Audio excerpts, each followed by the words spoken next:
Olá, pessoal. Bom dia, boa tarde, boa noite para vocês. Não sei que hora vocês estão vendo o vídeo, né? Então, sempre fica aí esse é meu cumprimento para vocês. Bom, pessoal, meu nome é Caio Chewen, sou biomédico, como vocês já bem sabem. Essa é a nossa aula 3 e essa aula é a aula de bancos de dados biológicos e alinhamentos de sequência. Gostaria de pedir para vocês prestarem bastante atenção nessa aula de hoje, anotarem bastante coisas relacionadas a dúvidas que vocês possam ter sobre essa aula de hoje, porque essa aula vai render o nosso primeiro relatório. Tá? O nosso relatório 1 é baseado em bancos de dados e alinhamentos de sequências. Tá bem? Então esse é o nosso módulo 1 e vai gerar o nosso relatório. Bom, pessoal, vamos começar a entender então o que são bancos de dados e definitivamente bancos de dados não é essa imagem que a gente está vendo à direita, não. Bom, tecnicamente é um banco de dados sim, mas não é o tipo de banco de dados que eu quero trazer para vocês. O tipo de banco de dados que eu quero trazer para vocês é o banco de dados biológicos. Vamos entender um pouco mais sobre bancos de dados biológicos, pessoal. Bom, os bancos de dados biológicos, o que eles precisam ser? Eles são uma coleção de arquivos contendo registros de dados biológicos em formato legível por máquina. Por que a gente utiliza esse termo máquina? Porque a gente precisa de um computador para poder entender o tipo de arquivo que vai ser inserido nesse banco de dados. Um bom exemplo disso é o que a gente já viu na aula anterior, uma sequência FASTA. Uma sequência FASTA, ela contém dados biológicos e ela é legível por algum software que pode ser utilizado em alguma máquina, ok? Bom, um banco de dados biológicos ele pode ser acessado, adicionado, recuperado, manipulado e modificado pelos seus usuários. Claro, cada banco de dados tem a sua particularidade, tem a sua maneira diferente de ser utilizado, mas ele, em tese, precisa ter todas essas opções. Por quê? O usuário precisa conseguir acessar as informações que estão nesse banco de dados. Também os usuários, ou um grupo restrito, uma parte restrita dos usuários, precisam ter acesso um acesso premium, digamos assim, para que eles possam adicionar novos dados nesse banco. Ele precisa ser recuperado. O que isso quer dizer? Que eu posso fazer o download desse banco de dados, eu tenho a completude de informações nesse banco de dados e eu posso obtê-la de maneira completa ou de maneira parcial. Consigo também manipular esses dados que estão ali dentro, fazendo pequenas alterações, e também fazer a modificação desses dados ou até mesmo na estrutura do meu banco de dados. Tá bem? O banco de dados também tem que ser capaz de armazenar, gerenciar, conectar e distribuir dados, e essa frase eu acredito que já se explica, não precisa de mais informações. E os dados são organizados por conjuntos de regras que são programadas em um determinado software que gerencia os dados. O que isso quer dizer? Cada software vai ler aquela informação basal, aquela informação que você está inserindo no seu banco de dados de uma maneira diferente. Por exemplo, eu tenho um banco de dados que é um suposto banco de dados que vai ler arquivos do Excel. Então tentem imaginar um arquivo do Excel. Na primeira linha do arquivo do Excel eu tenho a quantidade de resíduos.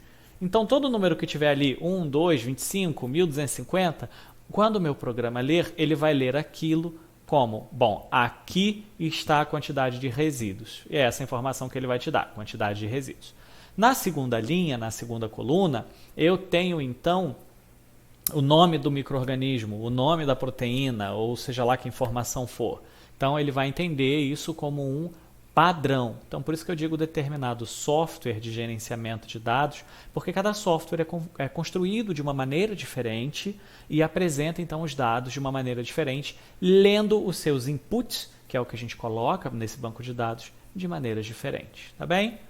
Essa aula é uma aula teórico-prática, então vocês vão ver na prática depois alguns bancos de dados na sua funcionalidade. Bom, uma coisa muito importante que a gente precisa deixar claro aqui antes de prosseguir, antes de seguir adiante na nossa aula, é a diferença entre dados e informação. Lembrando, pessoal, que informação deriva de dados, tá? Então não há informação sem dados. Mas vamos tentar entender esse dados versus informação que eu coloquei. Dados são dados brutos, são fatos não organizados e eles precisam ser processados para que eles possam fazer sentido para quem está olhando para eles. Tá? Por exemplo, a pontuação de cada aluno no teste é um determinado dado. Então, um aluno tirou 10, outro aluno tirou 9,5, outro aluno tirou 7, outro aluno tirou 0. Bom, isso não me diz muita coisa. Por que isso não me diz? Você fala, não, cara, isso é óbvio, te diz muita coisa. Não, não me diz. Eu sei a nota do aluno, mas qual é o RGU do aluno? Qual é a identidade desse aluno? Qual é o nome desse aluno? Qual é a média mínima para ser aprovado? E isso não da minha cabeça, mas para o computador. O computador ele precisa entender esses dados. Entende que só a nota é uma informação solta? Então, com essa informação solta, a gente precisa organizá-la e, então, transformá-la em informação. Informação é quando os dados são processados, organizados, estruturados ou apresentados em um determinado contexto para torná-los úteis. E isso, sim, é informação. E o que a gente quer dizer com determinado contexto? Porque processado, organizado, estruturado, vocês entendem. Mas apresentado em um determinado contexto fica um pouco vago, né, pessoal? Apresentado em um determinado contexto, por quê? Eu posso apresentar esses dados plotados na tela do computador. Eu posso ter esses dados impressos em forma de escrita, em forma de leitura, a pessoa pode ter uma literatura. Eu posso ter esses dados em forma de um vídeo. Eu posso ter esses dados em forma de uma imagem. Vocês viram lá que na semana passada eu abri o Paimol, mostrei o Paimol para vocês. Dentro dos arquivos que contém aquela estrutura tridimensional, eu tenho dados. Esses dados eles são compilados e lidos todos juntos, transformando em informação. E essa informação é passada para mim na maneira de imagem. A gente vê uma imagem tridimensional ali. Estão conseguindo entender? Eu posso também expor essa informação como um gráfico. E aí entra gráfico de pizza, gráfico de coluna, gráfico de X, de Y, gráfico do jeito que você achar melhor para mostrar aquela determinada informação que partiu de dados. Seguindo dentro do nosso exemplo original, são as notas somadas aos nomes e IDs de cada aluno. Né? Então agora eu sei que o aluno A tirou 9, o aluno B tirou 7, o aluno C tirou 0. Então agora eu tenho uma informação, eu não tenho mais um dado. Tá? Eu gosto muito de um outro exemplo também, que é o do quebra-cabeça. Quando eu abro uma caixa de quebra-cabeça, eu tenho um monte de dados lá dentro, né? Tenho vários dados jogados lá dentro. E quando eu monto esse quebra-cabeça, quando eu junto todas essas peças, quando eu processo e organizo e estruturo esses dados, eu tenho uma informação. E essa informação é apresentada em forma de imagem para mim, que é o que a gente faz, é o que a gente obtém no resultado final da montagem de um quebra-cabeças. Ficou claro para vocês, então? Então, para simplificar demais, dados é o quebra-cabeças desmontado dentro da caixa, cheio de peças soltas, e informação é a imagem que eu vou observar depois que eu terminar de montar o meu quebra-cabeças. Show? Acho que esse exemplo ficou até melhor do que o da nota.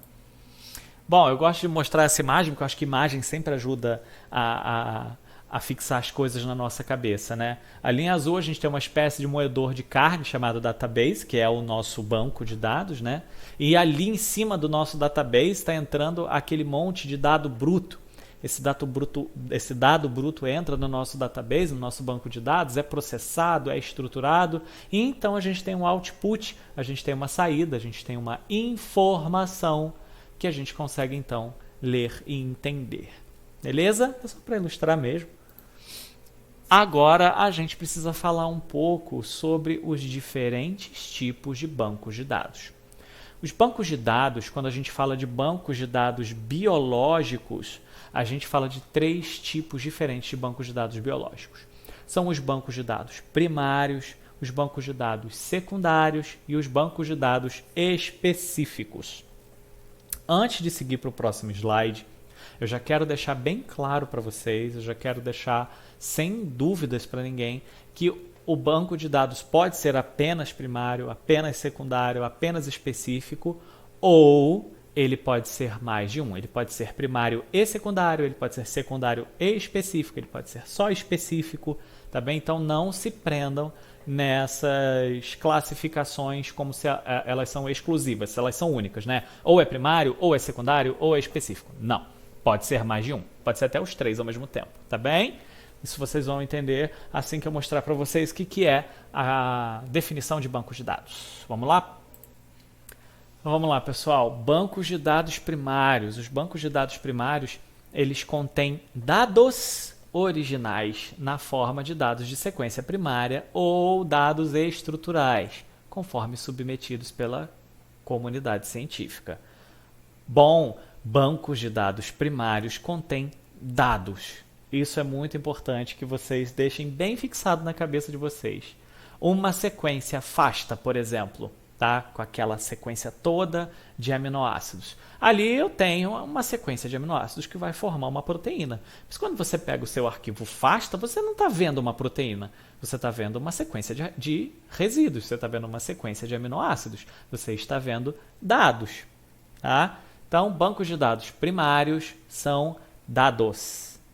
Bancos de dados secundários, olha ali na definição, contém informações que foram processadas e derivadas dos dados brutos disponíveis no banco de dados primário.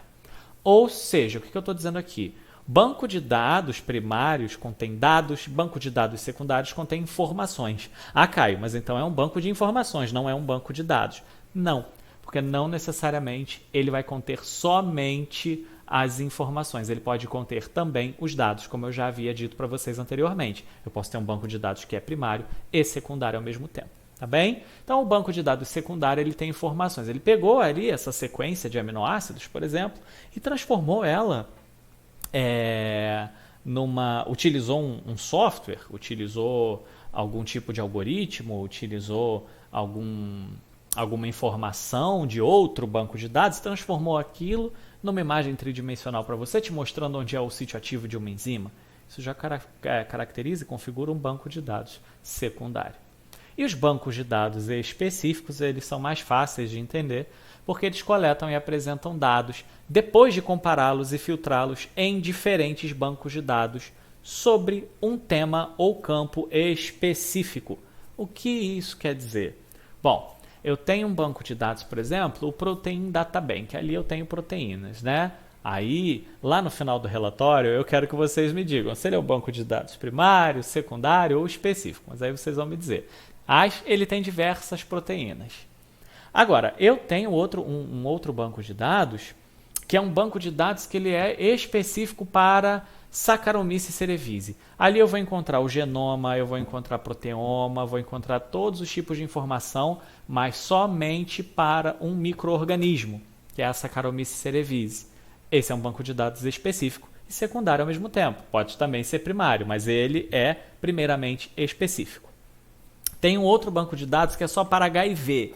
Se ele é só para HIV, ele é um banco de dados específico. Agora, eu tenho um banco de dados, como eu disse, para proteínas. Ele é para diversos tipos de proteínas. Ele é específico para proteínas? Não, não é assim que funciona, tá? Eu preciso de um tema ou um campo de estudo específico do banco de dados. E esses bancos de dados que são específicos, eles deixam bem claros aí qual é a intenção deles, tá? Se eles são primários, secundários ou específicos. Então, é basicamente isso. Bancos de dados primários têm dados, bancos de dados secundários têm informações e os bancos de dados específicos têm informações que foram retiradas de outros bancos de dados sobre algum tema ou algum campo específico da ciência, tá bem? Agora eu trago aqui para vocês esse último slide dessa parte da aula, não se animem demais, que é essa partezinha de bancos de dados. Agora a gente vai para uma parte prática e depois retorna para a parte teórica de alinhamentos e vai para a parte prática de alinhamentos. Como eu disse para vocês, a aula hoje é bem complexa, então eu preciso que vocês prestem bastante atenção, anotem bem as dúvidas de vocês e depois tragam para mim, tá? Na nossa aula de quinta-feira. Bom, principais bancos de dados biológicos. Gente, eu poderia ficar aqui tendo um semestre inteiro só para mostrar diferentes tipos de bancos de dados biológicos para vocês. Mas a gente não tem esse tempo todo, então a gente precisa simplificar e a gente precisa acelerar a nossa vida com qualidade. Então eu vou trazer para vocês os principais que nós vamos utilizar na nossa disciplina. E eu já adianto para vocês, se você está assistindo esse vídeo, pausa esse vídeo agora, pega um papel, pega uma caneta, ou abre o bloco de notas do seu computador e já escreve que você precisa colocar no seu relatório que tipo de bancos de dados são cada um desses. Que tipo de banco de dados é o NCBI? Que tipo de banco de dados é o UniProt? Que tipo de banco de dados é o PDB, ou Protein Data Bank? E que tipo de banco de dados é o GSAID? Todos esses nós vamos ver na parte prática agora da nossa aula. O NCBI ele vai fornecer então acesso a informações biomédicas e genômicas em geral. Ele é um banco de dados que contém diversos bancos de dados. Ele é um banco de dados do banco de dados. Ele tem muitos bancos de dados dentro dele. O UniProt ele fornece um recurso abrangente e de alta qualidade, isso é verdade, e de livre acesso de sequências de proteínas e informações funcionais sobre as mesmas proteínas. O que vai um pouquinho diferente, mas pouca coisa diferente do Protein Data Bank, que é a inserção de estruturas tridimensionais de proteínas já elucidadas de maneira experimental. Então já nota que a gente já tem ali uma diferença entre o UniProt e o PDB, que o UniProt a gente pode ter informações funcionais e só a sequência das proteínas, enquanto no PDB a gente só vai ter as estruturas tridimensionais. Tá? Então é só coisa que já passou pela bancada, já passou pela parte molhada, digamos assim, e foi elucidado experimentalmente. Por fim, a gente tem ali o GSAID, que vocês vão trabalhar bastante nesse período. Ele é um pouquinho complexo de mexer e esse eu quero que vocês mexam bem, que vocês quebrem bastante a cabeça mexendo nele. E olha ali que graça, já está escrito o que ele é, tá? Ele é específico para influenza e coronavírus.